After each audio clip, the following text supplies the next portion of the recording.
Olá pessoal, estamos aqui no episódio 2 do podcast do Escritório do Esporte, né? Recebendo com grande satisfação um colega de profissão, e eu tenho um orgulho muito grande de dizer que hoje em dia virou um grande amigo. Professor Wilson Saboia, professor de futsal, profissional de educação física, registrado no Sistema de Conselho Regional de Educação Física, conselheiro do CREF e técnico da Seleção Brasileira de Futsal Feminino Principal. Professor Wilson, seja bem-vindo.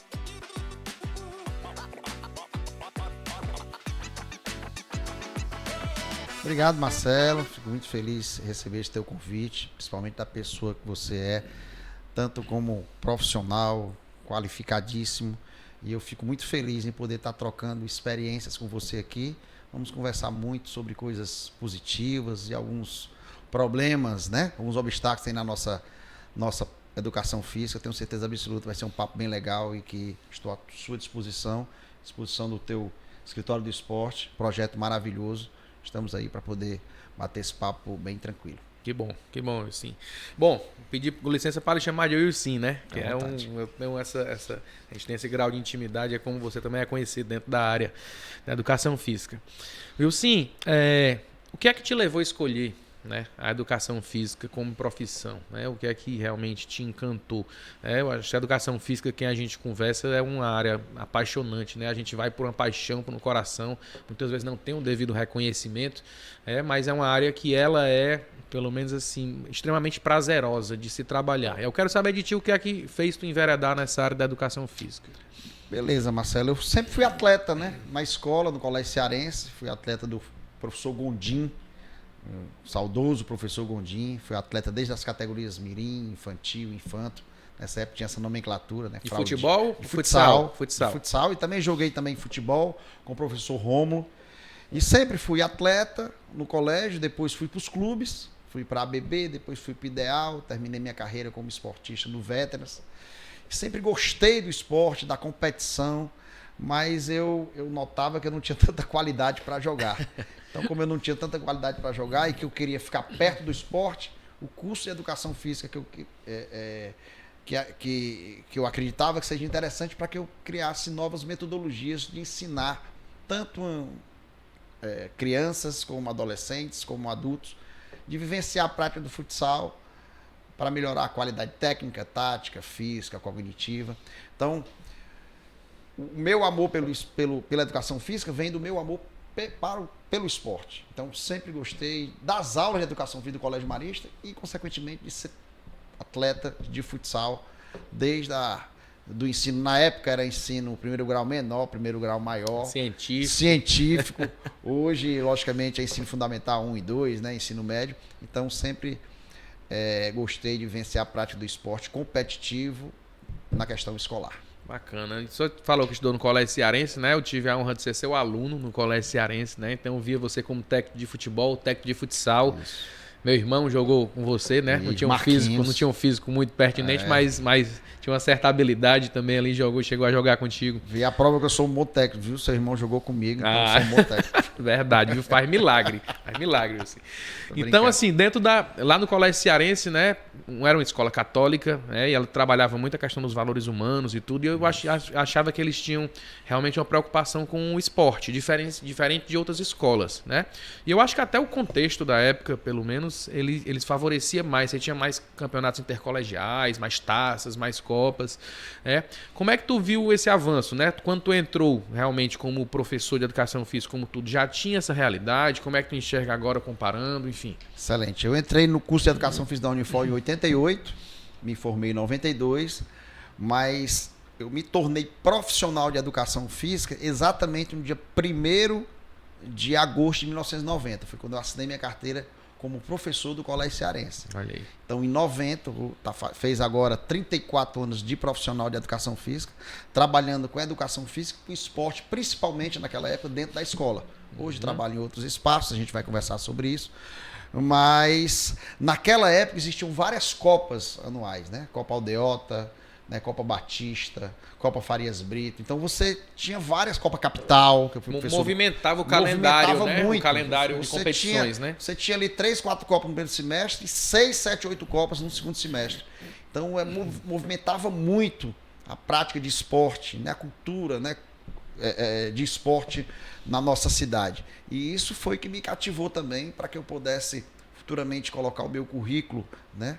Os meus entendimentos científicos do ensino do futsal, não só na escola, mas também depois, posteriormente, para o lado universitário. Então isso foi que me cativou bastante, foi associar o que a ciência me trouxe de conhecimento e publicizar ou socializar essa ciência na evolução desses atletas, desde a iniciação até o alto rendimento.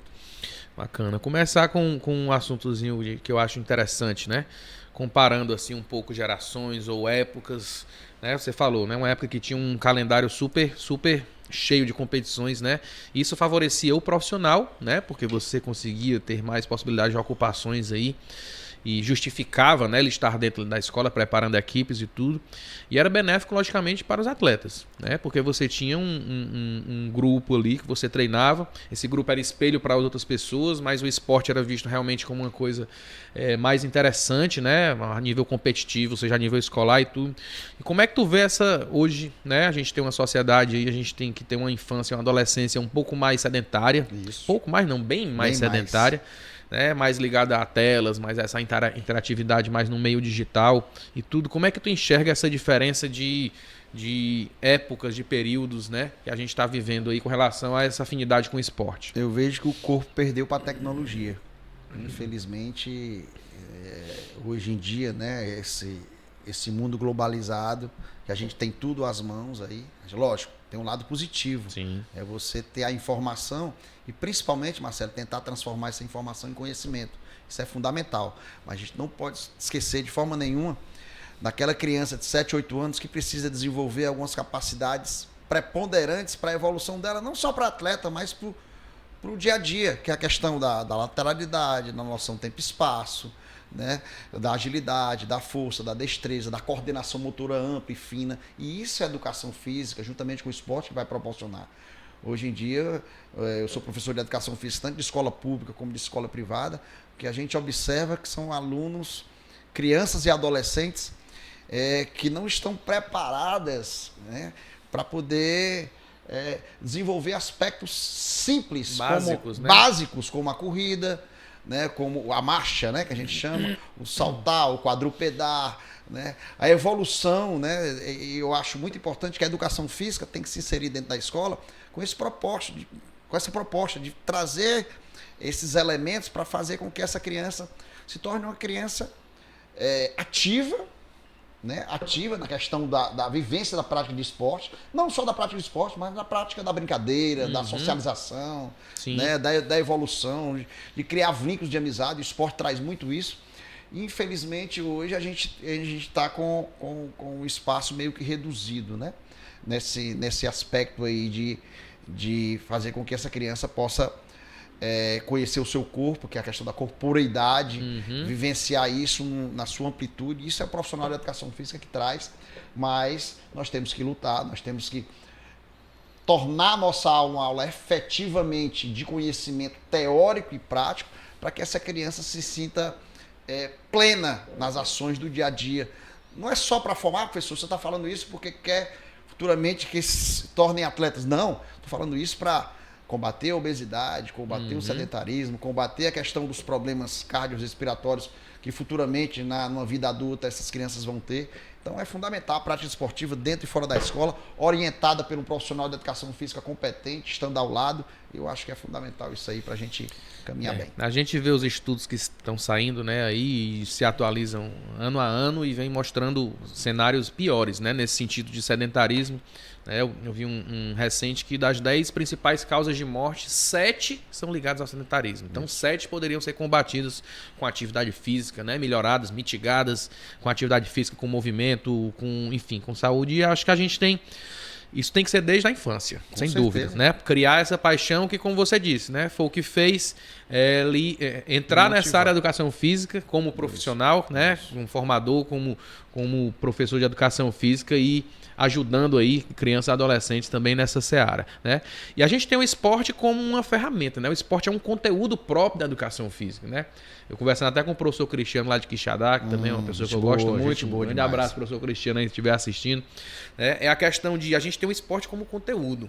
Muitas vezes fala da educação física para trabalhar a socialização, o espírito de equipe e tudo, mas eu acho que isso é papel de todos os conteúdos, isso é o papel do ambiente escolar. Com certeza. Agora, o conteúdo esporte é o que nós temos, né? Você é um especialista na área do futsal, não à toa técnico da seleção brasileira feminina já há bastante tempo, depois vamos falar um pouco dessa seara aí.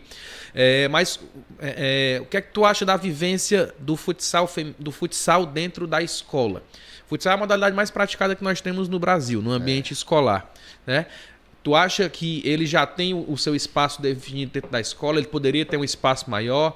Ele compartilha esse espaço com outras modalidades? Como é que tu vê o futsal dentro da escola nossa? Eu vejo que nós temos que ter professores qualificados para trabalhar não só o futsal, mas com outros esportes também.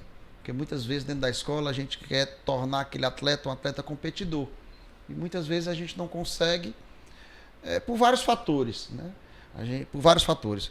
E eu acredito que para se trabalhar o esporte dentro da escola, a gente tem que trabalhar algumas dimensões. Eu chamo de dimensões de conteúdo, que é a dimensão conceitual, que é o entendimento dos porquês, que é tudo aquilo que vai ficar na aula, seja teórica ou prática, daquele aluno. Regras, o conhecimento das regras, né? Que é o conceito do jogo. Conceito básico. Eu não quero tornar ali uma criança de 8, 9 anos para jogar no altíssimo nível. Mas a criança tem que entender os porquês da utilização das regras. E aí tem a diferença básica entre esporte e jogo, né? O esporte é institucionalizado, vem de cima para baixo as regras, mas a gente pode entrar com o conteúdo do jogo, que é mais uma atividade livre, mais né? livre, socializadora, que a gente não exclui, ou se exclui bem menos, né? Dando um contexto de mais alvos, mais bolas, mais movimento para todos. Mais colaborativo, né? Onde ele possa até criar as próprias regras, modificar ali, mais que implantar algumas certas regras, você faz tem nessa uma criança, mescla, né? Isso, você tem uma criança que é lenta, que não é apta para coordenação motora de membros superiores ou inferiores, ela vai estar inserida no contexto do jogo, porque você vai criar regras para poder incluir essa criança. Então, se o professor de educação física tiver competência para desenvolver o conceito, que é a teoria, o procedimento, que é a vivência prática, que é fundamental, que é essencial. Não se pode pegar uma turma, sei lá, de 7º, 8º ano e chegar na quadra e não ter um planejamento de como vai desenvolver a prática esportiva, seja em qualquer modalidade, eu chamo os 4 fantásticos, né? Futsal, voleibol, handebol e basquetebol, para você trabalhar os aspectos de coordenação motora, de noção tempo e espaço, de agilidade, do jogo, porque o jogo é cheio de problemas e a gente precisa dar discernimento, precisa dar autonomia, eu chamo de autonomia pedagógica. Muitas vezes a gente quer controlar o pensamento da criança, a gente tem que deixar a criança livre para que ela tome decisões próprias do contexto do jogo. Isso é fundamental. Então, dando autonomia para essa criança, lógico, é uma autonomia.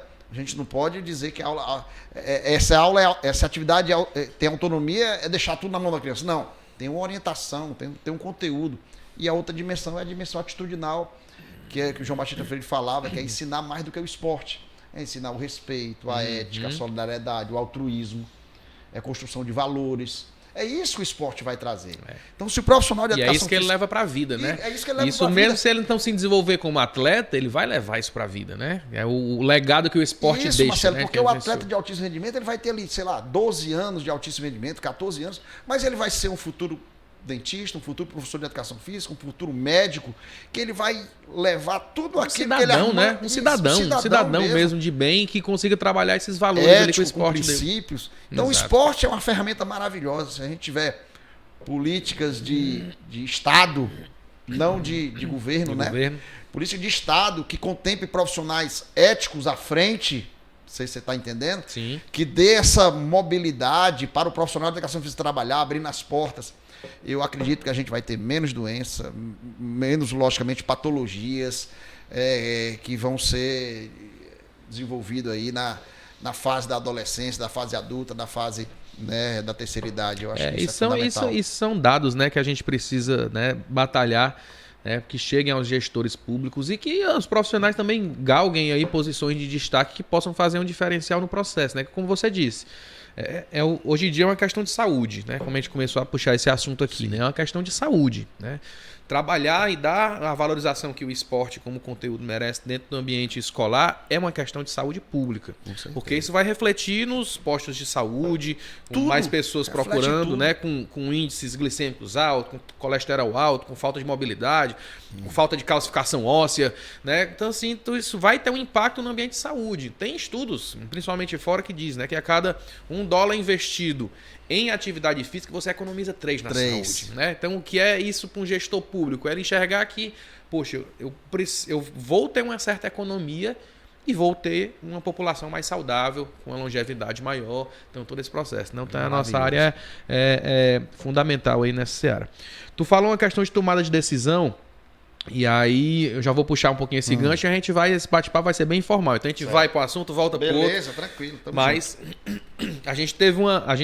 eu tive a grata satisfação de a gente ter uma proximidade maior, né? Um pouco depois da pandemia, quando a coisa estava já arrefecendo, onde teve aquele projeto Unifor/Sumov, né? De futsal feminino. A gente participou da liga da LNF, né? Liga Nacional. 2021, primeiro foi no Futsal Feminino Brasil, né? 2021, eu acho. 2021. Que a Unifor estava sem as atividades ainda por causa da pandemia, o Sumov, né, como um dos clubes mais conceituados aí, mais reconhecidos dentro da área do futsal, e aí fez aquela parceria e a gente entrou no novo futsal feminino no Brasil, naquela competição nacional com o Unifor/Sumov. E aí eu via realmente você no ambiente de quadra, né? E o Wilson técnico é uma coisa, né? Você tem aquele vigor todo, né? Você é um técnico que aí você vai me corrigindo no processo. Certo. Vou dar a minha visão que eu estava no processo. Fica à vontade. Mas você é um técnico altamente enérgico, você é um técnico altamente focado. Né? Quando você está em quadra, você vê que você realmente é aquele depoimento que alguns atletas e técnicos dão, né? Você meio que some todo aquele contexto e a sua questão é quadra. Né? Eu acho fantástico esse seu foco. E você falava muito em tomada de decisão. Eu via isso nos seus treinos, via isso na época no jogo. Eu acho que você prepara os atletas nesse sentido dos conceitos que você falou, atitudinal conceitual, para que ele saiba resolver o problema dentro de quadra. E aí, para mim, assim, eu enxergava, não sou do futsal, mas eu enxergava essa característica em você que para mim era extremamente clara. Como é trabalhar com atletas, né? Atletas mulheres, né? O futsal feminino, nesse sentido de desenvolver a tomada de decisão dentro de quadra. Você como técnico não se sente diminuído no processo por estar menos participando ali do processo de decisão? Me diga aí. Excelente observação sua, Marcelo. É isso mesmo. Eu tenho um princípio comigo que é o seguinte: o técnico controla o treino, o atleta controla o jogo.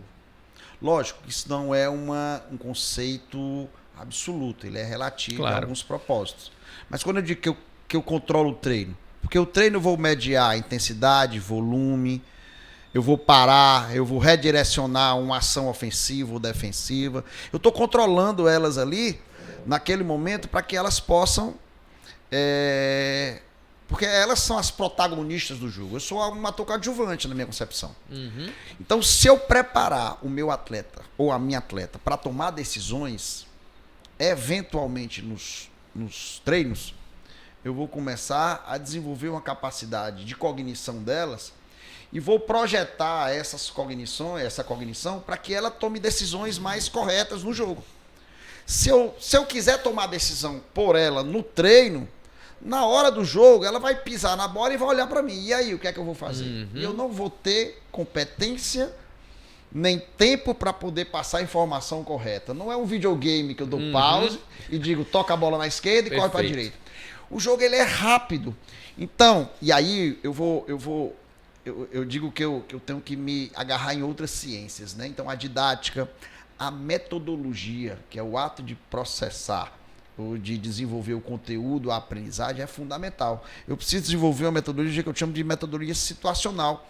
Eu preciso trazer as situações que acontecem no jogo para levar para o treino, para fazer com que essas atletas elas vivenciem várias situações e tomem decisões de várias situações, porque isso vai dar, eu chamo de experienciar. Elas vão experienciar quantas vezes elas tiverem competência no treino, para poder, na hora que aparecer no jogo, ela tirar a fotografia daquilo que está acontecendo, para em milésimo de segundo ela ter a tomada de decisão correta. Lógico, às vezes ela toma a decisão correta cognitivamente, mas executa um passe de forma errada. Isso pode acontecer. Sim. Na evolução de atletas de altíssimo nível. Erram porque atletas universitários... É aquela coisa, né? A cabeça forma, o corpo às vezes erra na execução, né? Exatamente. Então, na minha concepção, a forma, né, de entregar o jogo, eu digo sempre nos meus cursos, eu tenho que devolver o jogo para o meu atleta, porque quem joga é o atleta, não é o técnico. O atleta que está o tempo todo olhando para o técnico pedindo informação, ou o treino não foi eficiente, ou o atleta não está armazenado de conteúdo ou de conhecimento para poder se sobrepor a uma situação. Porque você chega numa situação e diz assim, toca a bola na esquerda e desloca para a direita. Sim, mas se a marcação bloquear isso aí, então eu vou ter que dar competência para esse atleta tomar a decisão. Eu não vejo que isso seria descentralizar o meu conhecimento. Eu vejo que isso aí potencializa a evolução do jogo em si. Tanto e que do eu atleta, trabalho, né? E do atleta, né? Tanto que eu faço isso, quando eu estou ministrando o curso, o pessoal, mas professor, como é que você consegue fazer isso com um atleta com 8 anos de idade, com 9 anos de idade, com 10 anos? Oh, existem jogos reduzidos, jogos simplificados. Ontem mesmo eu estava no colégio, pode falar o nome do colégio, né? Pode, claro. Estava no colégio Farias Brito ministrando uma atividade de 2 contra 1. E aí a atleta errou a primeira vez porque efetuou um passe e a menina tinha fechado o passe. Aí eu chamei, ela está fechando o passe, olha para frente, o que é que tem aí? O pessoal está livre aqui. E por que você deu o passe? Você tem que analisar o que é que a defesa está te proporcionando para você tomar uma atitude ofensiva contra a defesa. Aí da outra vez eu chamei a menina e disse assim, fecha o drible e libera o passe. Aí ela já teve o discernimento de fazer o passe. Por quê? É a defesa que vai nortear a ação ofensiva. Para o atleta entender isso, em um nível de 8, 9 anos, lógico, precisa de uma maturação, precisa de uma, né, de associar as dimensões de teoria e prática para que ela possa perceber. E a quadrinha, os livros, a ciência, a forma metodológica de a gente passar esse conteúdo é o grande crescimento. A minha maior virtude, que eu acho enquanto técnico, é poder proporcionar às minhas atletas crescerem. Não só eu crescer, mas minhas atletas crescerem. Umas jogam na Europa, umas jogam em excelentes times do Brasil. Toda vida que recebem convite, eu digo, vão, vocês estão prontas. É isso aí que eu penso. Muito bom, uma maravilha. Você fala uma frase aqui que eu já anotei. Eu acho fantástico, achei fantástico. O técnico controla o treino, o atleta controla o jogo, né? Isso. E realmente, como você disse, o ambiente de treino, você tem uma intervenção mais do que direta, até no sentido de como você disse, né? Tem esse aspecto, né? O conceitual aí da história, mas indo pro ambiente ali de jogo, ele tem que estar preparado fisicamente, tecnicamente, taticamente, para depois que processar todo e tomar a decisão, ele execute de maneira excelente ali, né? Eficiente, num passe correto, um chute correto, uma movimentação correta e consegue trabalhar, enfim, ter os resultados, né? O final, que é o que a gente espera das equipes de rendimento, logicamente. Wilson, como é trabalhar com o futsal feminino aqui no Brasil? Você já tentou trabalhar com o masculino? Vou fazer primeiro essa pergunta. Já trabalhou com o masculino um tempo? Como foi a tua experiência com o masculino? Trabalhei até 99, 2000 com o masculino. Inclusive, eu fui técnico do masculino de uma equipe chamada Agroágua, que a gente foi vice-campeão cearense em 99. Perdemos para o Sumov, acho que foi o último título do Sumov adulto masculino. Adulto masculino. Jogou contra a nossa equipe, eu fiquei no primeiro turno como técnico.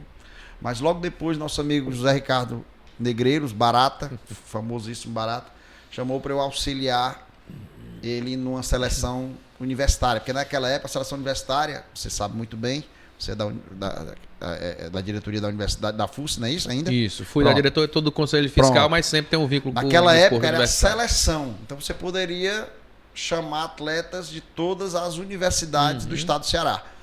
E 2005 em diante, acho que foi 2004, 2005, ficou as instituições de ensino, instituições de ensino que foram. Então ele me chamou para ser auxiliar dele no feminino, em 99, 2000, foi quando eu iniciei. Era a seleção cearense, que era a seleção cearense, que a gente foi, eu acho que o primeiro Jubes que eu fui com ele, acho que foi em Blumenau, em Curitiba, em 2003. Jubes, Jogos Universitários Brasileiros, né? Que é a competição nacional que a gente tem do desporto universitário no Brasil. Exatamente, Jogos Universitários Brasileiros, eu fui com ele em 2003, acredito que em Curitiba. E aí, depois disso, me apaixonei por trabalhar com o gênero feminino. Fui chamado em 2001 para ser professor da disciplina de futsal da Universidade de Fortaleza, da Unifor. Foi quando aí o professor Carlão me deu a oportunidade de assumir a equipe de futsal feminino. Foi aí que virou só universidade. Aí eu chamei o Barata para ser meu auxiliar. Eu era auxiliar dele quando era seleção. E quando eu entrei na Universidade de Fortaleza, que eu fui ser o técnico do futsal feminino, eu chamei para ele ser meu auxiliar. E até hoje a gente está trabalhando junto aí, está com 20 e poucos anos aí já trabalhando junto. Maravilha. Falou em duas figuras aí ilustres aí do nosso esporte aqui a nível de estado e até a nível de Brasil, né? Professor Barata, Ricardo Barata, grande abraço, e professor Carlão, Carlos Augusto, também que tem a sua empresa, a CC3, né? Gente tá fazendo. Gente, duas pessoas fantásticas. Com ele, ah, é? É meu grande amigo, até hoje. Trabalhei com ele 15 anos. O professor Carlão, ele é um cara acima da média. Né? Tanto na questão da gestão, como profissional e como ser humano, como né? gestor de pessoas, como ser humano. Eu conversava com o Carlão também, eu tive uma proximidade na minha experiência na Unifor em 2013. Foi, lembro sim. Quando eu era da divisão de esportes lá, ele era o chefe da divisão de esportes, né? E aí no final eu tive uma palavra com ele mais pessoal e de Carlão, você como uma pessoa, eu acho que você é uma pessoa mais evoluída. Eu quero chegar nesse nível aí quando eu tiver mais velho. E até espiritualmente ele é uma pessoa mais evoluída no processo. É um profissional fantástico. Maravilha. Então, assim, tua experiência dentro da Unifor, já puxou essa ramificação, vamos entrar nela, né? Você teve como técnico da Unifor, então, em 2001, é isso? 2001, foi chamado a partir de 2001, 2002, técnico de futsal feminino da Unifor. Feminino. Como foi essa trajetória dentro do futsal feminino? Como é que o futsal feminino era visto aqui no estado do Ceará? Ele já tinha uma divulgação maior dentro do processo? Ou você começou essa divulgação a partir desse trabalho aí? Não, o nosso trabalho foi um trabalho de excelência logo no começo, né? Porque a universidade apoiava bastante. Inclusive tinha uma equipe chamada Nacional Gás Unifor, que a equipe veio de lá e a gente matriculou, as meninas fizeram alguns cursos de educação física, contabilidade. Então a gente migrou essas atletas para a universidade. Aí o time melhorou bastante. A gente foi várias vezes aí vice-campeão brasileiro. Fomos quatro vezes campeão brasileiro fut7 e 2 vezes campeão brasileiro de futsal feminino universitário. Dentro desse período aí de 25 anos, fomos algumas vezes vice-campeão brasileiro. Então a evolução do futsal e do fut7, a gente teve um investimento até mais ou menos quando o Carlão estava lá, 2014, 2015, teve um investimento muito bom, trazendo os atletas do sul do país, né? Melhorando e qualificando. A gente foi vice-campeão da Liga Nacional de Futsal, eu fui eleito em 2005. Em 2005, o melhor técnico da Liga. Em 2005, perdemos a final para o Chimarrão, que era um time do Rio Grande do Sul, que ganhava todas as competições na época. Então a gente evoluiu bastante. Mas, lógico, a gente precisa de investimento, a gente precisa, né, embora na época, uma ajuda muito grande também, o professor Marcos André, que era o presidente Cocão, que era o presidente da FESED, eu sempre me confundo, FESECO, FESED, que ele quando mudou. Quando aqueles campeonatos começaram a sair, as Copas de Colégio, foi o Cocão que começou a desenvolver jogos escolares e aí começou a colocar o futsal feminino. Eu era técnico na época do 7 de setembro, a gente ganhou 5 anos seguidos, 7 de setembro Aldeota, a gente ganhou 5 anos seguidos. Alguns meninos migraram, logicamente, para a Universidade de Fortaleza, mas precisou melhorar muito, né, essa evolução do futsal feminino nas escolas e principalmente na universidade. O nosso time hoje, a maioria vem do interior do estado. Poucas atletas saem das escolas privadas aqui. A maioria vem do interior do estado, que vivencia a prática, muitas do futebol, e a gente traz para o futsal.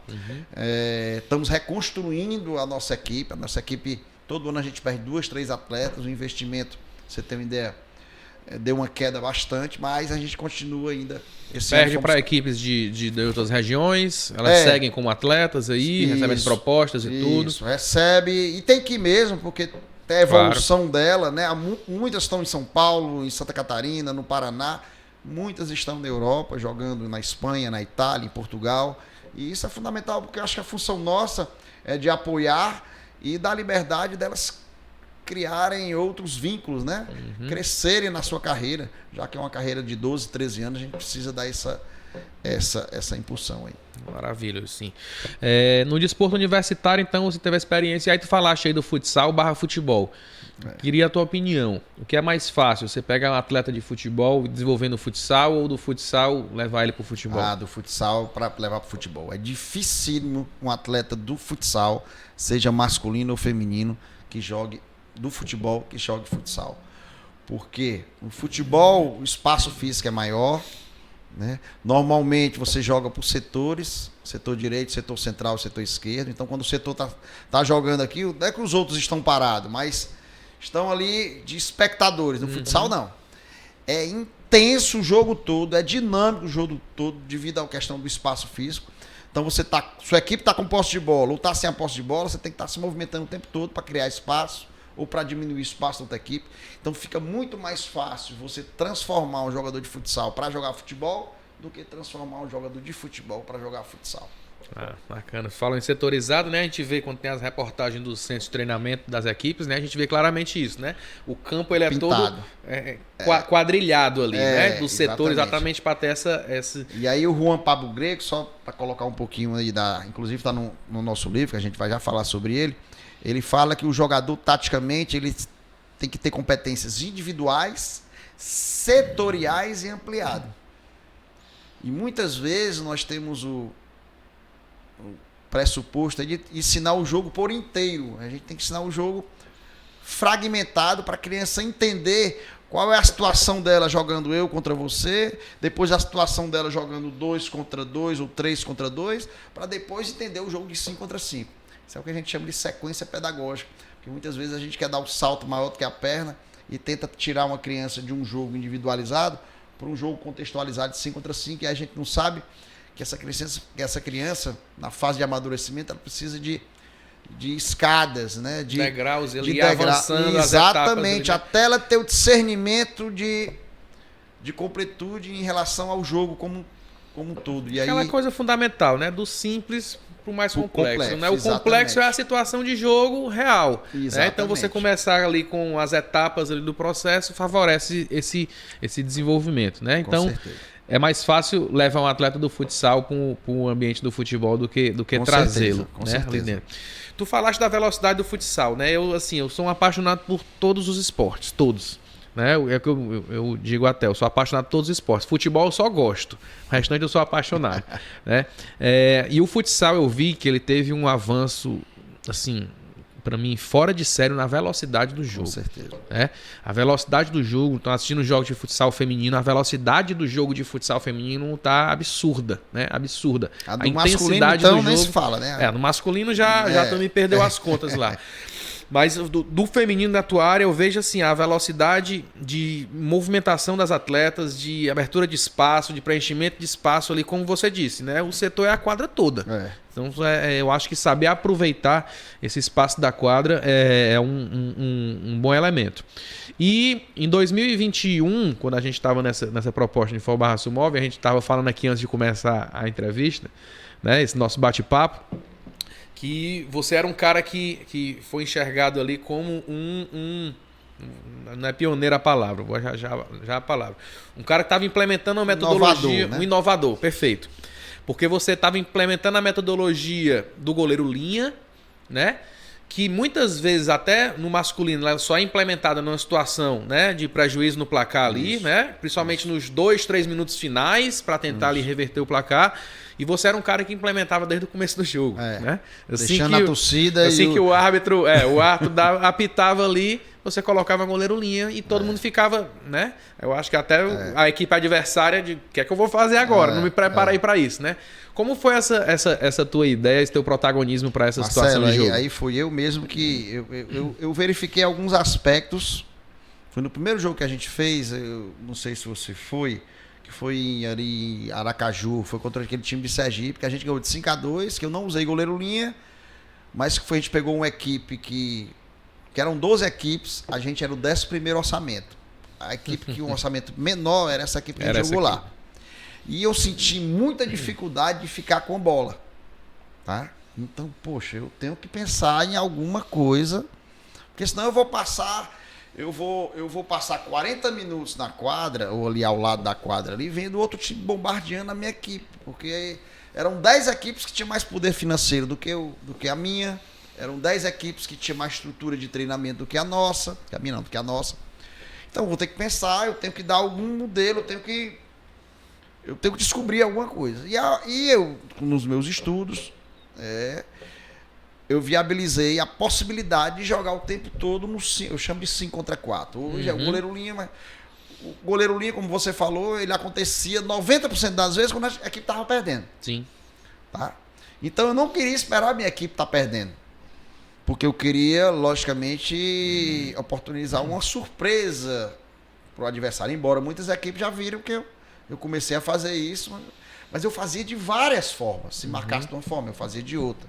Entendeu? Lógico, nós perdemos jogos? Perdemos, mas nós fomos o 4º lugar no Brasil de uma competição de 12 times que a gente só tinha condição financeira melhor do que uma.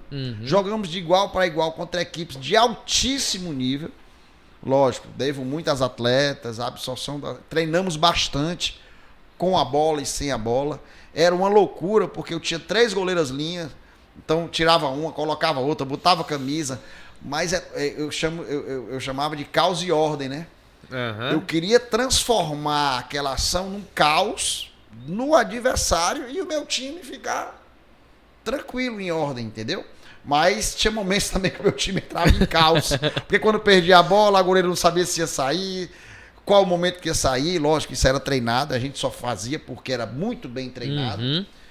Talvez tenha dado certo 80%, 75% das vezes, que foi um número muito bom. Sim. Aí você diz assim, é um risco? Gente, é um risco também passar 40 minutos o outro time chutando e minha goleira pegando. É um risco. Eu prefiro arriscar com a bola, jogando, propondo, do que arriscar o outro time jogando 30 chutes e eu tendo 2 contra-ataques para fazer. E eu acho que essa sua metodologia, a metodologia em si, de você desenvolver a tomada de decisão das atletas, favoreceu muito isso. Com certeza. Então é você ter confiança no seu grupo e dizer, poxa, eu trabalho tanto isso e eu acho que essa situação atípica, inovadora, eu acredito que eu seguro essas pontas, pois né? É. E eu vejo, eu observo muito outros esportes, o handebol tá fazendo a mesma coisa quando a equipe, o jogador leva 2 minutos, ela tira a goleira e bota um jogador de linha para fazer o 6 contra 6, não é isso? Eu vi agora nas Olimpíadas. O 7 contra 6. Na 7 contra 6 como no ambiente ali de jogo. O outro goleiro tá lá, né? Exatamente. Então, o 7 contra 6 Até no quando ataque. Perde a bola, uma mão vai fazer o gol. Isso. Mas é um risco você faz. O esporte é um risco, né? O jogo é um risco. A sua estratégia, eu digo o seguinte, que o meu pré-jogo, que são os meus treinos, eu tenho que analisar como é que eu vou atacar. Eu vou analisar quem? A defesa do adversário. É a defesa do adversário que vai me nortear, eu mapear o meu ataque. Da mesma forma, o ataque do adversário vai me nortear que tipo de defesa eu vou tomar. Só que isso em 1 minuto, 2 minutos, se você tiver sensibilidade de ver o que está acontecendo na quadra, isso pode mudar. Então você tem que ter uma equipe eclética de atletas de altíssimo nível para poder você tomar a decisão ali em fração de segundo e a equipe não perder a serenidade, não perder a competência, não perder a lucidez, de saber o momento de fazer as ações ofensivas e defensivas. O jogo esse aí é o que eu vou dizer, é vitória, derrota, empate, mas a gente tem que treinar essencialmente para tudo que pode ocorrer no jogo. Eu não posso ir para um jogo de futsal com só uma ideia para atacar, com só uma ideia para defender. Porque se essa ideia ela pode ir por água abaixo em 1 minuto, se o outro técnico for competente, juntamente com os atletas, absorver essa ideia e contrapor a minha ideia. Então eu tenho que ter maneiras, formas. Para isso a gente tem que cativar o atleta, fazer com que o atleta entenda, compre a nossa ideia. Isso é fundamental. E por incrível que pareça, Marcelo, isso é muito mais fácil fazer no clube do que na seleção. Por quê? Porque no clube você está dia a dia com elas. Na seleção, e aí é um dos pontos que a gente precisa estar melhorando, a gente tem 3, 4 convocações no ano, treina 4, 5 dias para jogar. Aí você diz, mas são atletas de altíssimo nível. Beleza, são atletas de altíssimo nível. Mas ela joga de uma forma no clube, a outra joga de outra forma no outro clube. Para você convencer que elas joguem de uma forma em prol de uma equipe, é muito mais difícil, porque você está vendo elas 3, 4 vezes no ano, enquanto o clube você vê todo dia. Agora, Se tiver atletas de altíssimo nível no clube, aí é essencial. Maravilha, né? Não sei se eu tô falando demais. Não, tá fantástico. Pra mim tá fantástico o ritmo aqui. E aí é bom que os assuntos eles vão naturalmente surgindo, né?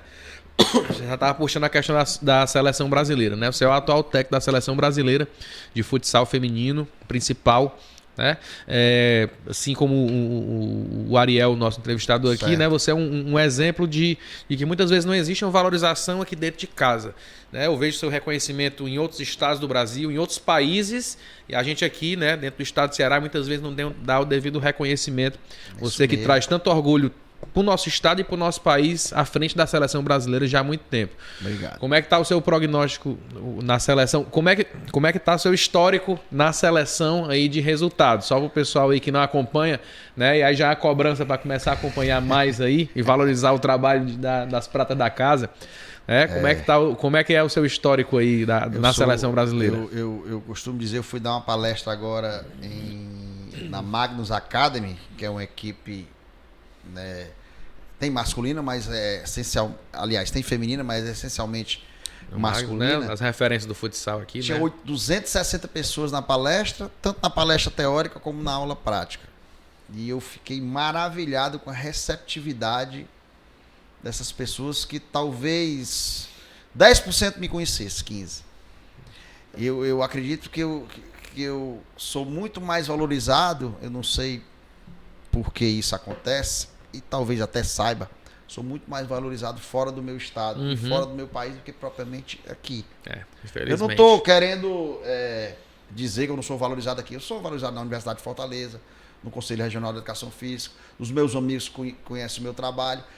Mas, Marcelo, quando eu saio daqui, eu sou, queira ou não queira, eu sou uma referência. Eu não, a minha comissão técnica, não sou só eu. Sou eu, o professor Márcio Coelho, o professor Alexandre, o professor Alan, que é o meu analista de desempenho. Nós somos muito mais valorizados fora do nosso métier, da nossa casa, né? Do que... Mas isso é coisa pra gente... esse complexo de vira-lata, muitas vezes a gente... Depois, se quiser cortar aí, pode cortar. É isso aí. Mas, e o que eu tento passar, né? Eu tô na seleção brasileira desde o dia 15 de setembro de 2015. Só que a seleção brasileira tem dois momentos. A seleção brasileira CBFS, Confederação Brasileira de Futebol de Salão, futebol de né? salão, Futsal. que era antiga, ainda existe, que foi gerida pelo S. de Borba há muito tempo, né? Que era um braço da CBF. E a FIFA, em 2021, ela só tinha 2 países no mundo que tinham uma confederação que não era comandada pela Confederação de Futebol, que, se eu não me engano, era Brasil, acho que Angola. E a FIFA obrigou que a Confederação de Futebol, porque a FIFA hoje ela manda no futsal e no futebol, antigamente era a Fifusa, não sei se você lembra, sim, né? Fazendo um histórico aí da evolução do futebol de salão antigo, Fifusa. E em 2021 a CBF pegou as seleções de futsal masculino e feminino e hoje elas são geridas pela Confederação Brasileira de Futebol. Porque quando a gente vai viajar para campeonato Copa América, a gente foi tricampeão da Copa América, quem dá o aval é Comebol. Comebol é o quê? Futebol. É FIFA, então tudo, né? Ela se reporta tudo à CBF, né? É a Confederação Brasileira de Futebol que se reporta a Comebol, que se reporta à FIFA. Ela não reconhece CBFS. Não é reconhecida. Aí você me pergunta, e tem CBFS hoje? Tem. Ela desenvolve os campeonatos de Taça Brasil, né, de campeonatos de base. A CBF ficou com as seleções. E a CBFS ficou com esses campeonatos. E ainda tem as ligas que são independentes, mas que precisam da arbitragem da CBFS. Então, para me fazer entender, é mais ou menos isso que... esse sistema, né, que a gente tem do esporte, né, que ele dá uma certa autonomia, mas ao mesmo tempo ele precisa de alguns reconhecimentos de entidades chaves, né, para que você tenha até uma unificação do processo, né? É como eu falava também nas minhas disciplinas lá, né? O sistema do esporte eu acho fantástico porque ele é um sistema apolítico, né? Ele não tem fronteiras geográficas, Isso. então o mesmo futsal que se joga aqui no estado do Ceará, aqui em Fortaleza, aqui na capital, se joga em Russas, na Mongólia, se joga lá em Morada Nova com o nosso amigo Fábio, isso. entendeu? Se joga na Mongólia, se joga na Austrália, se joga nos Estados Unidos, porque você tem uma entidade que limita, que diz as regras, as especificações e faz a difusão desse processo, né? Isso é interessante para que você tenha essa unificação, né? E aí, resgatando um pouquinho da história, a gente falando das histórias dos esportes, né? As primeiras competições internacionais, não só do futsal, de outras modalidades, o futsal deve ter também sofrido isso, você tinha muitas vezes, chegavam equipes que jogavam aquela modalidade de um jeito. E iam competir com jogavam de outro, com a arbitragem que ia exigir outro tipo de regra. Então eram 3 formatos e era uma confusão danada, né? E quando você tem esse sistema unificado, ele é interessante nesse sentido. Exatamente. E aí, tem, como você disse, a gente tem a CBF, que cuida das seleções. Isso. Né? Então, para as competições internacionais, CBF, Seleção Brasileira. Exatamente. E a CBFS, né, como esse braço ali autorizado pela CBF aqui, de gerenciar a nível nacional as competições nacionais, clubes, regionais, né? E por ali vai. Nesse cenário todo, assim, como é que você enxerga o futsal masculino e o feminino? Quais as principais diferenças que você vê ali? A gente vê um pouco, a visibilidade é bem menor no feminino, os níveis de remuneração é bem menor no feminino, os patrocinadores ainda são menores. O que é que você acha que o feminino precisa para chegar nos níveis do masculino? É um papel que você acha que tem que ser desenvolvido internamente no ambiente do futsal para fora, ou é um papel que agora precisa ser de fora para dentro, né? Comecei a sociedade, os patrocinadores enxergarem um pouco o que já foi trabalhado até agora. É uma diferença muito grande ainda do gênero masculino para o feminino. Em termos salarial, em termos de investimento, em termos de marketing, de publicidade, embora melhorou bastante aqui de 2012 até agora 2024, melhorou muito pro feminino, mas está muito aquém em relação do masculino. O que a gente pode mediar em coisas aí mais palpáveis em relação a exportar os atletas, tanto masculino como feminino, estão quase todas as atletas da seleção brasileira estão jogando na Europa e quase todos os atletas da seleção masculina também estão jogando na Europa, porque tem a questão da força do dinheiro, né? Logicamente, a gente não pode negar isso. As competições lá são muito mais organizadas nos seus países, Espanha, Itália e Portugal, prioritariamente. A Europa hoje toda está jogando futsal masculino, toda. Nós vamos ter o Mundial agora que começa, o Brasil vai estrear agora dia 14 contra, acredito que Cuba, estamos torcendo aí para a seleção brasileira masculina. Eu digo, a seleção brasileira masculina fez um período de um treinamento bem legal aí com o professor Marquinhos, vamos torcer que chegue à final e seja campeão mundial. E vamos ter o primeiro Mundial feminino em 2025, que será nas Filipinas, e que deve ter aí em fevereiro ou março do próximo ano as eliminatórias, que deve ser outra Copa América, que vai classificar na América do Sul as 3 primeiras, né? Pra gente disputar o primeiro Mundial gerenciado pela FIFA. Porque eu fui campeão mundial, mas não tinha FIFA. Era um torneio internacional que a FIFA era um braço, mas não tinha a patente da FIFA. Chancela da FIFA, né? Exatamente. E o do masculino já tem. Masculino já tem aí, desde 92 tem Mundial FIFA e o feminino vai ter agora. Você vê aí o hiato aí entre 92 e 2025. Quanto tempo se perdeu aí na evolução do futsal feminino. Mas o futsal feminino, nessa relação aí de marketing, né? de mídia na televisão, jogos da seleção brasileira, quase todos estão sendo transmitidos ou na Sport TV ou na Band Esporte, ou em canal do YouTube. Já é uma evolução, porque você, para colocar uma marca, você quer ter o retorno. Claro. E isso é fundamental. Como é que eu vou patrocinar uma seleção brasileira ou mesmo um clube se não tiver um retorno de mídia para que a minha marca seja publicizada em todos os níveis, chegar em todos os locais que eu queira? E isso é fundamental. Mas ainda há um hiato muito grande entre o gênero masculino e feminino. E é difícil hoje, culturalmente, o feminino chegar, logicamente, junto. A gente quer chegar junto, a gente chegar próximo. Se a gente chegar próximo de boas competições, de evolução do profissional, Normalmente os profissionais de futsal feminino, eles são professores de educação física, que trabalham, eles não são profissionais. Se você pegar os 24 times da Liga Nacional Masculina, os 24 técnicos são técnicos profissionais. Eles vivem disso. Se você pegar os 12 times hoje estão disputando a Liga Futsal Feminina, tem 2 ou 3 profissionais. Todos os outros dão aula no estado, dão aula na universidade, dão aula em colégio, né? E são professores da universidade, não são profissionais do futsal especificamente. E isso também é um diferencial. Precisa ser trabalhado mais essa questão aí, né? Com certeza.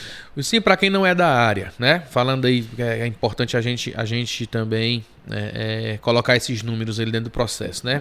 Um atleta hoje de futsal masculino da Liga Nacional ali, né? Um atleta de ponta, ganha em média quanto? Masculino. Nossa, um atleta masculino hoje, de ponta, ganha em média no Brasil, né? Você tá falando? Brasil. 40 mil, 45 mil. De ponta. Uns 5, 6 primeiros ganha mais ou menos em torno de 40. É uma previsão que eu tenho. Estimativa aí. Estimativa. E no feminino? No feminino, hoje no Brasil, um atleta de ponta aqui no Brasil ganha 7 mil reais, 6 mil reais. É uma diferença muito grande. Uma diferença absurda, né? É 15% do que ganha. É a diferença muito grande. Quando vai para a Europa também, logicamente, tem essa disparidade aí também financeira, porque é investimento, né? Investimento muito maior em relação ao masculino.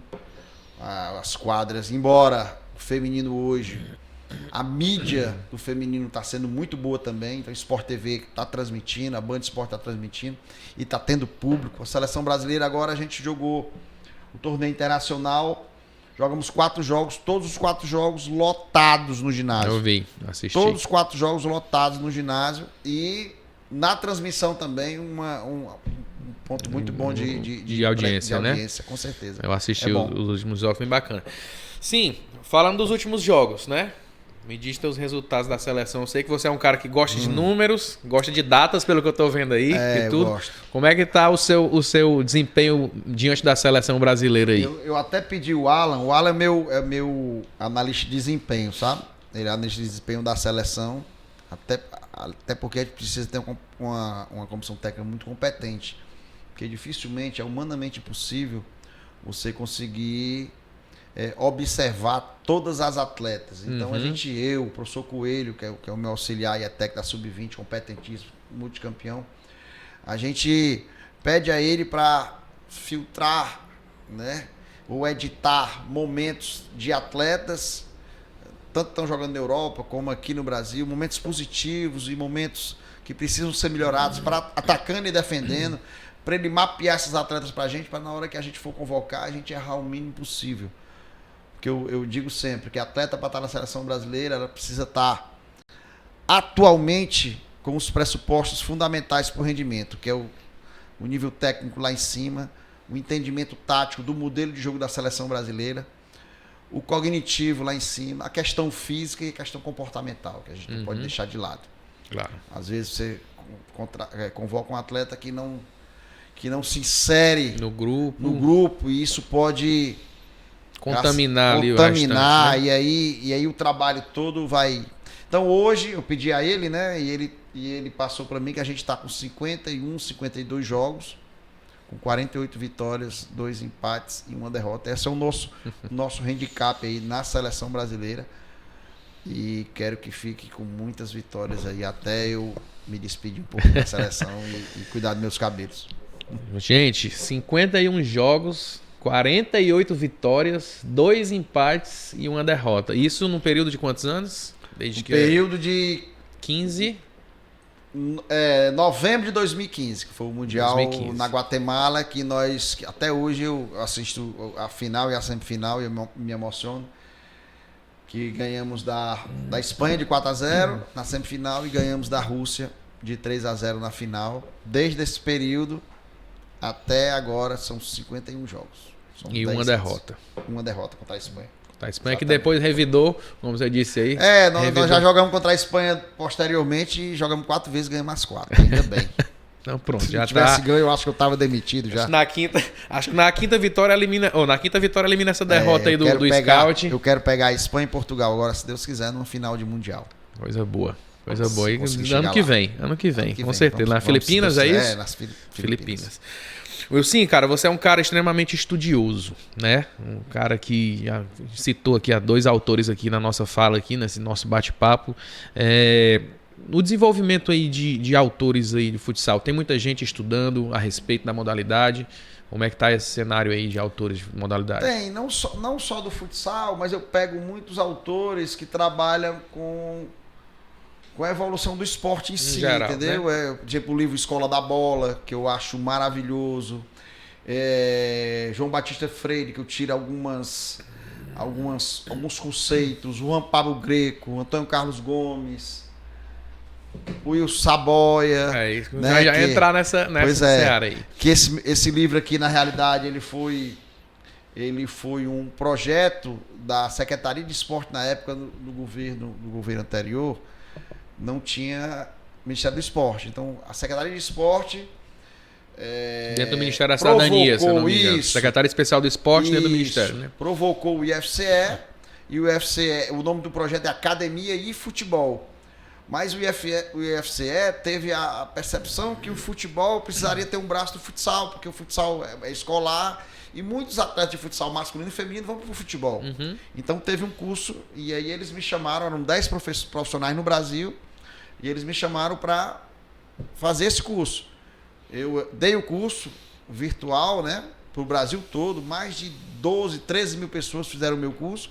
E depois de um determinado tempo, eles chamaram para a gente construir um livro do curso. Que foi esse livro, foi apresentado agora, acho que em maio desse ano. Vou mostrar Que aqui. foi o livro, que é um livro que eu me orgulho muito, que é o livro Metodologia do Ensino do Futsal. Que são 4 capítulos.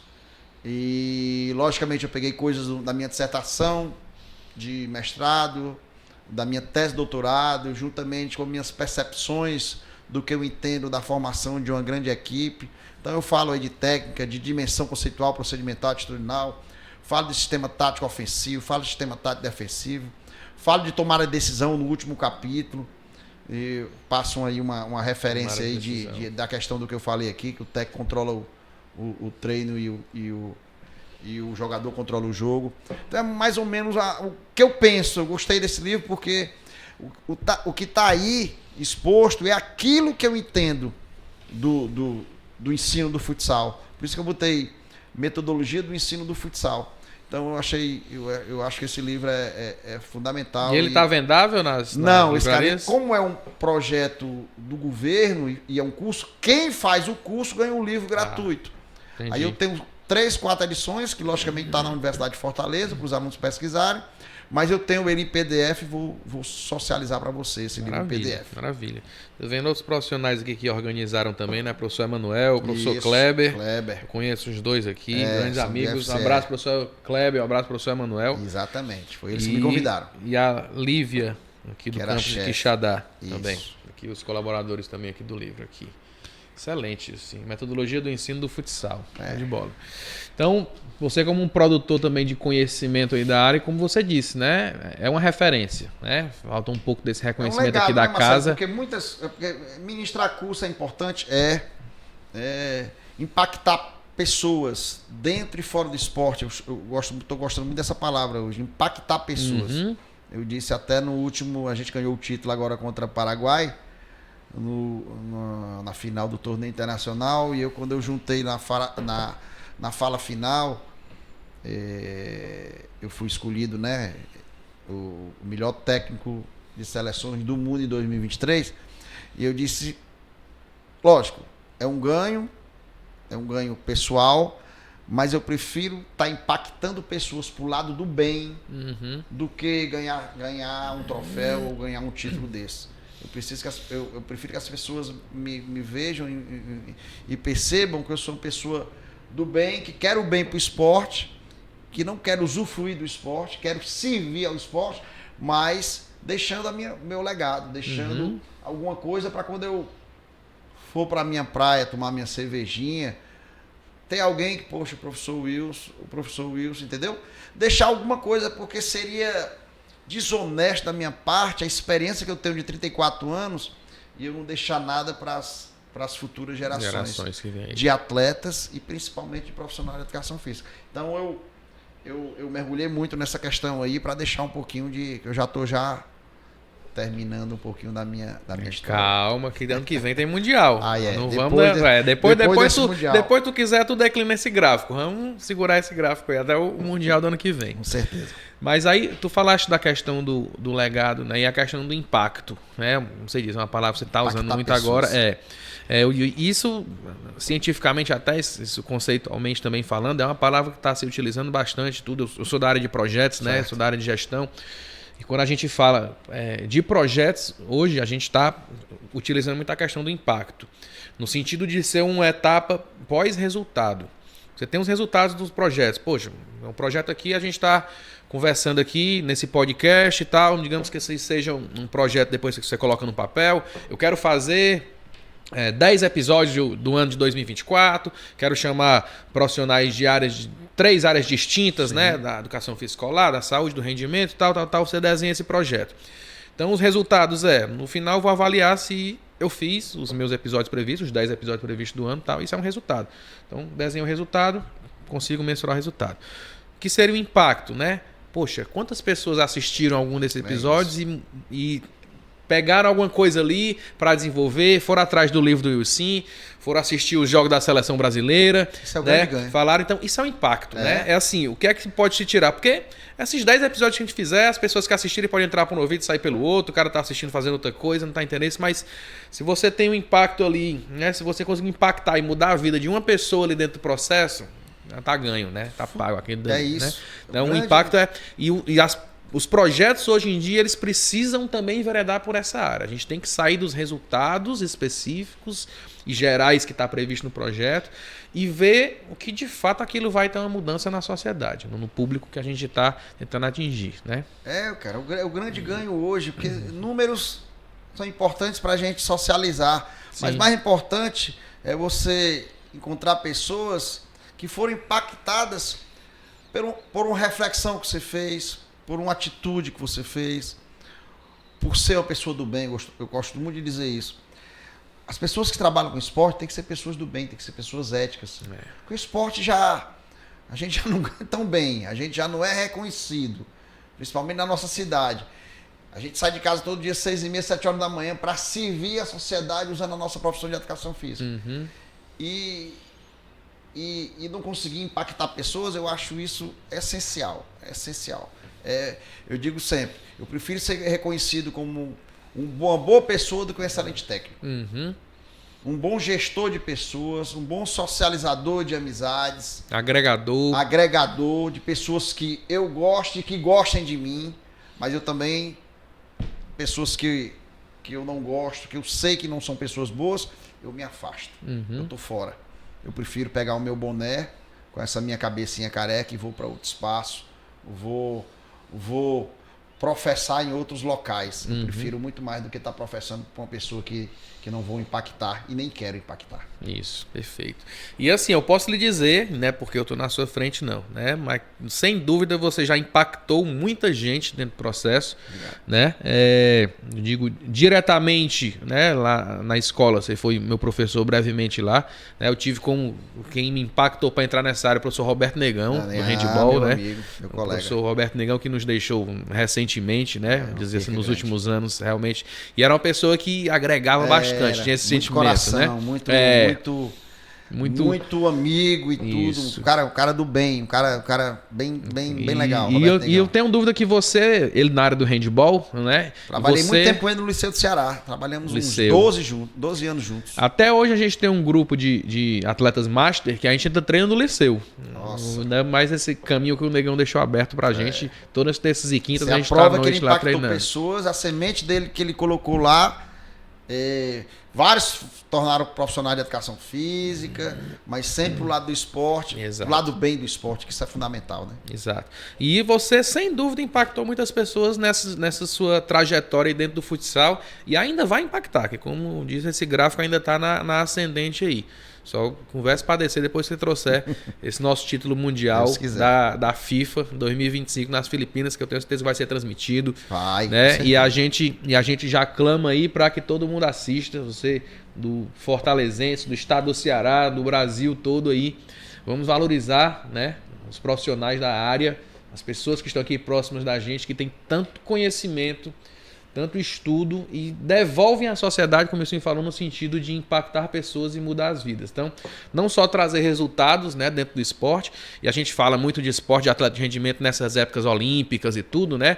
A gente vê ídolos ali, mas muitas vezes quando passou ali a Olimpíada, Esquece. essa pessoa parece que simplesmente entra numa bolha ali, né? Entra numa hibernação e só vai surgir daqui a 4 anos. Não, pessoal. Os atletas continuam treinando, os técnicos continuam desenvolvendo, estudando, se capacitando. Ciclo, né? Novo ciclo de 4 anos. Ciclo de 4 anos, participando de torneios regionais, nacionais, internacionais e tudo. Então, sigam acompanhando os atletas e tudo. Acho que é bom informar, Marcelo, que o esporte não é só de rendimento, tem formação, tem educacional, tem participação. Uhum. Então nós estamos inseridos em todas essas. Se é um lado positivo que eu tenho, eu me insiro em todas essas manifestações. Lógico, eu sou competitivo. Uhum. Eu gosto de trabalhar a competição dentro da questão escolar, mas a competição pro lado do bem, jogar com o outro, não contra o outro. Entender que a vitória e a derrota faz parte da vida. Sim. E passar esse legado para uma criança de 7, 8 anos para mim é muito importante do que ganhar um título mundial. É uma preparação para a vida, né? Exatamente. A gente tem uma geração, eu tenho 2 filhos novos de 3 e 6 anos, né? E a gente enxerga muito isso, né? A gente precisa preparar essas novas gerações para a frustração, né? Exatamente. E o esporte prepara muito essa questão, né, de lidar com a derrota, né? Tu não sabe o que é isso na seleção brasileira, né? Não sabe. Uma derrota em quase 10 anos aí, não sabe. Mas o esporte ele ensina a lidar com a frustração, né? Assim como outras valências. Mas eu acho muito essa questão da frustração porque a gente vê uma geração, né? A gente está no Setembro Amarelo, que fala da questão do suicídio. Então a gente vê, né, casos aí, não se divulgam muito, ainda tem aquele tabu do suicídio e tudo, mas eu tive colegas que estudaram no Cearense e tudo, que infelizmente, né, se suicidaram por situações, né? Mas a gente tem um atleta pessoal chamado Mário ali, um atleta 8'4", não sei se você lembra. Lembro do Paulo Henrique, foi meu atleta e chegou a esse ponto. Infelizmente. Então, assim, a gente tem uma geração, né? Não estou especificamente dizendo que foram esses casos, mas que não sabe lidar com a frustração, né? Isso. Então, é um relacionamento que termina, vira ali uma possessão, sai ali perseguindo ali a pessoa e tudo, os casos de feminicídio, né, aumentando ali, ou então realmente escolhe perder a vida ali dentro do processo, numa coisa amorosa, numa frustração profissional, numa frustração e tudo. Então, assim, nesse contexto, tu acha que o esporte ajuda a formar ali a pessoa, que ela cria ali aquela carapaça, e nas séries iniciais é fantástico, porque ele precisa realmente frustrar no processo. E, além disso, me dando aí com outra pergunta, como é o feminino? As mulheres lidam melhor ou pior com a questão da derrota? Né? Fazendo uma comparação, como é que tu consegue contribuir aí também nesse sentido? Eu vejo que as mulheres hoje lidam muito melhor com a derrota e com a vitória do que no gênero masculino, na época que eu trabalhei com o gênero masculino. Uhum. E trabalho hoje com o gênero masculino, mas de escolinha. Sim. Sou professor de escolinha do Colégio Farias Brito, com criança de 7, 8 anos. Eu digo o seguinte, as mulheres elas são mais sensíveis, né? A algumas coisas em relação ao aprendizado do esporte. Elas são mais sensíveis, mas elas são muito mais concentradas naquilo que você está falando, na informação que você está passando. Elas são detalhistas, e isso é fundamental para um atleta, ser detalhista. O homem, ele, na primeira frase do técnico, ele já acha que ele já pode fazer tudo. A mulher não, ela escuta o princípio, o meio, enfim, as informações e começa a processar aquilo. Um processo seletivo da fala e começa a produzir. Eu tenho atletas que passaram por mim hoje, a Joyce, a Marília, a Kate, a Ana Carolina, que são profissionais hoje da área da educação física e de outras áreas, que estão num nível altíssimo de ser personal e tudo. Por quê? Porque elas entenderam na época que elas precisavam desse processo de maturação, né? De entendimento, que o esporte não é só ganhar e perder. O esporte é desafios, é aprender com a derrota, é aprender com a vitória. E isso é fundamental. E eu acho que as meninas hoje elas têm mais sensibilidade, né, de entender o processo do treino, dos objetivos do treino. O homem ele é mais, quando eu trabalhava mais com homem, né, na época, né? O homem, você tem que ser mais pontual. Faz isso, que vai acontecer isso. A mulher, você tem que explicar o passo a passo. Vai fazer isso, que vai acontecer isso. Aí elas vão começar a acreditar naquilo que você está falando. Você tem que ser mais processual, você tem que ser... o processo de ensino-aprendizagem tem que ser mais desenhado para que elas possam entender. E quando elas confiam em ti, tu pede para fazer o que quiser na quadra, que elas vão fazer com excelência. E eu acho isso fundamental no gênero feminino. Eu gosto muito de trabalhar, estou aí há 22 anos, 23 anos, trabalhando com o feminino e tenho experiência vasta aí nessa relação do gênero feminino. Mas se chamaram para o masculino também, se tiver dinheiro no meio, tamo aí. Dinheiro para curtir a cervejinha. Dinheiro para curtir. Pode assistir o jogo do Tricolor. Do meu Tricolor de Aço, do meu Fortaleza, que eu levo meus 3 filhos, eu sou separado, né? E eu levo meus 3 filhos, é um vínculo de amizade que nós temos. Eles moram, logicamente, com a mãe, com a Andréa. Mas eu falo com eles diariamente, sobre tudo. Sobre namoro, sobre tudo. E quando eu me encontro com eles, é no estádio, é no restaurante, é no aniversário. Isso é fundamental. E eles me chamam de gordo, não sei porquê. Não sabe me chamam de gorda. Mas também careca não chamam, não, né? Só gordo. Ainda bem. Wilson, a gente tá caminhando pro final aí, já estamos mais de 1 hora de conversa, com uma coisa flui rápido e é muito bom, né? E eu queria fechar com uma pergunta aí. Como é que tu vê a questão ainda do preconceito do futsal feminino, né? As mulheres jogarem aí futebol. Isso ainda existe? Isso melhorou bastante? Isso está superado? Como é que tu enxerga a questão aí do futsal feminino? Existe bem menos, mas ainda existe. Ainda existe ainda, infelizmente. Eu digo hoje que a mulher ela tem que jogar o que ela quiser. O que ela se sentir vontade de jogar. Se ela quer ser boxer, se ela quer ir para as lutas, se ela quiser ser atleta de futebol de campo feminino, futsal, o espaço está aí. Tá? Se ela tiver competência, né, esses pressupostos que eu falei, técnico, tático, físico, cognitivo, comportamental, ela pode jogar o que ela quiser. Porque agora, a sociedade ainda vê, em alguns setores da sociedade, ainda um pouco de pré-conceito, até porque não conhece mesmo a estrutura do feminino. Mas melhorou muito, melhorou bastante a busca das meninas. Eu sei porque eu estou na escola, eu tenho uma seleção de futsal feminino no Colégio Farias Brito, que eu tenho 15 atletas, 16 atletas. Há uns 5, 6 anos atrás eu tinha 6, 7, completava com um menino, com outro. Hoje não, eu tenho 5, 6, eu tenho 16, 17 atletas querendo entrar mais. Já tem essa busca maior, né? E o mais importante, os pais estão incentivando, isso é fundamental. Então eu acho que só tende a crescer. Se tiver um profissional de educação física qualificado, desenvolvendo conteúdo, metodologia, objetivos, tendo uma aula propositiva, deixando a criança ter autonomia, não podando as coisas, não redirecionando, deixando fluir, né? Porque às vezes eu deixo um pouco mais solto, porque você cria tantas regras que acaba a criança afastando, né? Criando uma certa você está ali para o lazer, para o prazer. Lógico, você tem que ter conteúdo, tem que ter conhecimento, tem que ter evolução, mas tem que ter o principal, que a criança está lá por prazer de vivenciar a prática do esporte que ela escolheu. A ludicidade, né? A ludicidade, né? Tem que ser prazeroso aquele momento, né? Você vai botar as regras, vai tudo, mas não pode perder a essência que é ser prazeroso. Exatamente. Né? Ela tá ali para brincar, ela tá ali para se divertir dentro do processo, e aí você vai implementando, como você disse, né? Essas atitudes ali devagar. Né? Eu acho também que melhorou bastante esse processo, né? Mas eu ainda clamo, né? No meu condomínio eu converso com os pais ali tudo. Né? E ainda quando aparece ali uma grávida ali no condomínio e tudo, eu pergunto, e aí, já sabe o sexo, vai ser e tudo? Aí a maioria dos pais, não, eu queria um menino e tudo, mas vai querer um menino, e tudo. Pra jogar bola, pra tudo, não sei o que, mas não pode jogar bola com o menino também, não. Eu falo pros pais, digo, tu já trocou passe ali com a tua menina e tudo, né?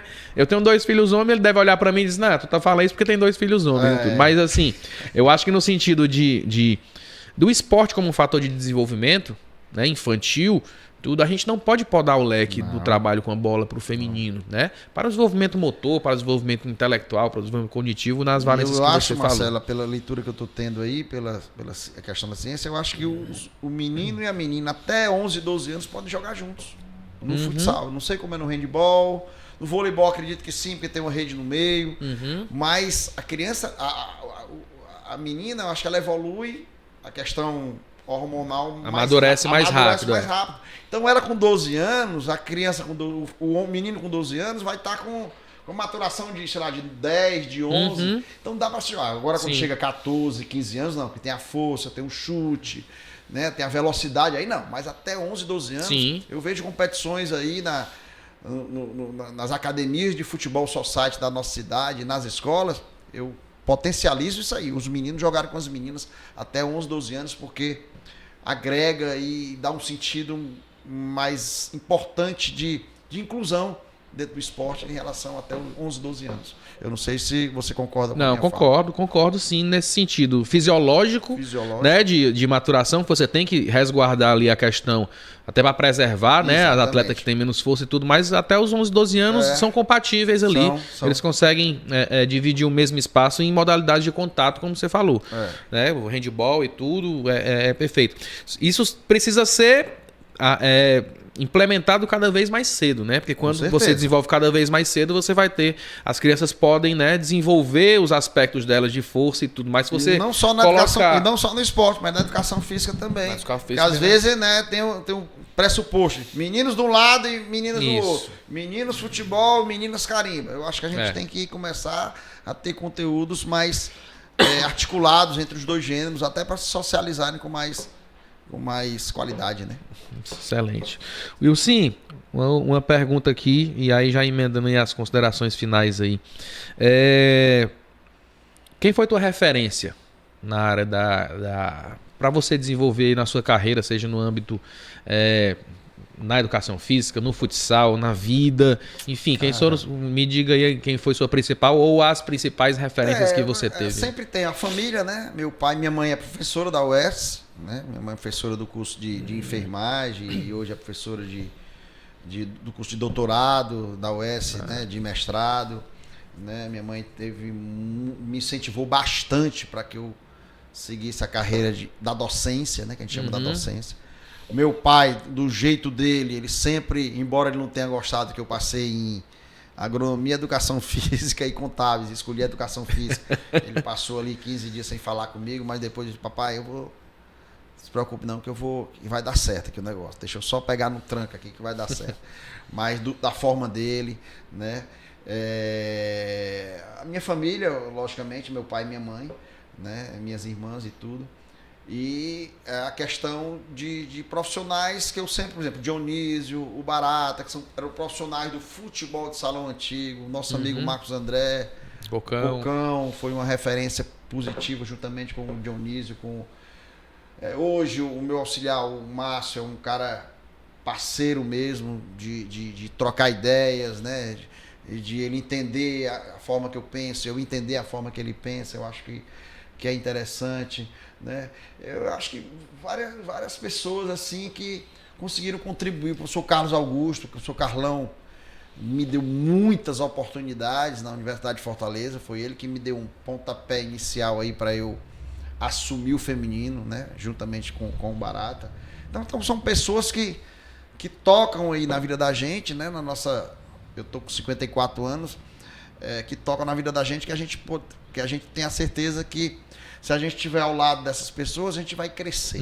Ou como que agregam, são pessoas que agregam, né? Ou como profissional, vida. Ou como pessoa, ou as duas ao mesmo tempo. Eu sempre devo muito, logicamente deve ter tido mais outras pessoas, mas no momento assim a gente não está lembrando muito, mas sempre a gente deve a essas pessoas que estão... E meus 3 filhos, né? Que a motivação do meu trabalho hoje é dar um suporte para os meus filhos, né? Porque a gente vai cansando, né? Mas tem 3 comedorzinhos de rapadura que precisam do nosso apoio, da nossa mão amiga, né? É isso aí. É isso. Wilson, cara, agradecer, né? Você ter aceito o convite, né? O bate-papo flui muito, muito, muito naturalmente. Quando a gente está perto de pessoas do bem, pessoas apaixonadas pela área, você é uma referência, né? Tenho uma admiração fantástica por você. Obrigado, nessa aproximação que a gente teve em 2021, como eu digo, hoje eu posso chamá-lo de amigo, comigo, né? Chamá-lo de amigo aí dentro do processo, é um colega de profissão, é um amigo.